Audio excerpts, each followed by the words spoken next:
Perkenalkan, saya Istiqomah Yuni Astuti dari SDN Negeri 1 Kembang, Kecamatan Gajahsari. Saya ingin bercerita tentang legenda Bantaran. Assalamualaikum warahmatullahi wabarakatuh. Dewan juri lomba bercerita yang saya hormati, teman-temanku semua yang saya sayangi. Hai teman-teman, bagaimana kabarnya? Semoga semuanya dalam keadaan sehat ya. Teman-teman, pernah ke Bantaran belum? Wah, ada yang sudah, ada yang belum. Nah, sudah tahu belum legenda Bantaran? Belum? Kalau belum, dengarkan saya bercerita ya. Di suatu daerah di kaki lereng Gunung Merbabu sebelah timur, tanahnya berbukit-bukit serta hawanya dingin. Tanahnya yang gembur sehingga subur tanaman yang ada terbentang luas menyelimuti lereng-lereng bukit, sehingga menambah keindahan pemandangan alam. Di tempat tersebut tinggal seorang wiku yang terkenal sakti, arif bijaksana, berbudi pekerti luhur, dan berjiwa sosial. Sang wiku tinggal bersama putrinya bernama Dewi Nawangsih. Semakin lama, sang wiku semakin tersohor hingga ke penjuru wilayah, sehingga sang Prabu Kusumawitra memanggil putranya Pangeran Citratama untuk pergi ke lereng Gunung Merbabu bagian timur untuk menemui sang wiku. Dan apabila benar sang wiku itu ada, maka Pangeran Citratama harus berburu dengan sang wiku. Sendikadawa Kanjeng Rama, Pangeran Citratama siap berangkat. Sesampainya Pangeran Citratama di lereng yang ditanami berbagai macam sayuran, Pangeran Citratama terkejut melihat seorang gadis cantik yang sedang memetik sayuran. Dia pun mendekat lalu bertanya, "Hai gadis cantik, di mana rumahmu?" Gadis itu terkejut dan lari ketakutan. Pangeran Citratama mengejar sampai di rumah besar yang mirip dengan padepokan. "Kula nuwun, permisi, saya Pangeran Citratama dari kerajaan ini. Saya ingin mencari seorang wiku yang tinggal di lereng Gunung Merbabu ini. Tadi saya bertemu dengan seorang gadis cantik, tapi saya tanya, dia malah lari ke sini, Ki." "Oh enggak nak, silakan masuk.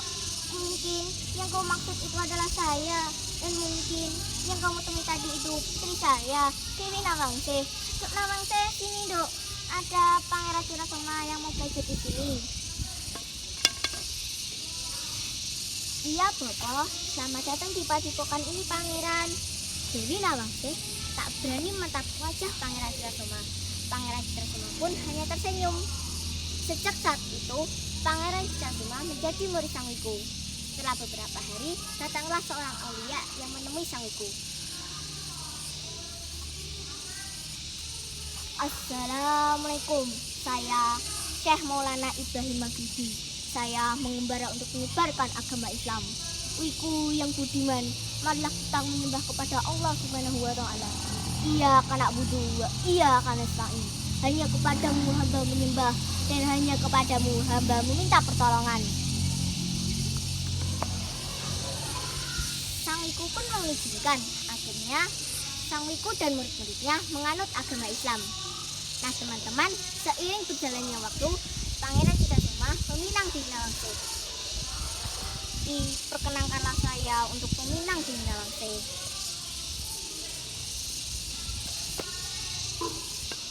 "Nak Citratama, Bopo senang mendengar niatmu. Lamaranmu akan Bopo terima apabila kamu berhasil membuat sumber mata air di lereng Gunung Merbabu." Pangeran Citratama kemudian menemui ayahnya.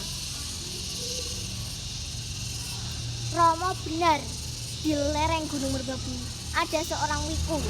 Dia tinggal bersama putrinya bernama Dewi Nawangsih. Maksud saya ingin meminang Dewi Nawangsih. Namun sang wiku mengajukan syarat, saya harus bisa membuat sumber mata air di lereng Gunung Merbabu." Romo senang mendengar niatmu untuk mewujudkan syarat Sangwiku. Kamu harus bertapa selama 40 hari 40 malam. Apabila kamu tahan dengan godaan, maka Prabu Karawa, Raja Jin akan membantu usahamu. Karena tekad yang sangat kuat, akhirnya Pangeran Citrasoma bertapa selama 40 hari 40 malam. Tibalah Kemala Madu. Hahaha, Pangeran Citrasoma, aku akan membantu usahamu untuk membuat sumber mata air. Selang beberapa hari, sumber mata itu pun muncul. Tetapi setelah diperhatikan dengan seksama, jatuhnya sumber mata itu tidak lurus, tetapi berlekuk menyerupai lekuk keris. Dalam bahasa Jawa, lekuk keris disebut dengan pendok. Sejak saat itu, sumber mata itu disebut dengan si pendok. Pangeran Citrasoma pun memboyong Dewi Nawangsi ke kerajaan sendiri.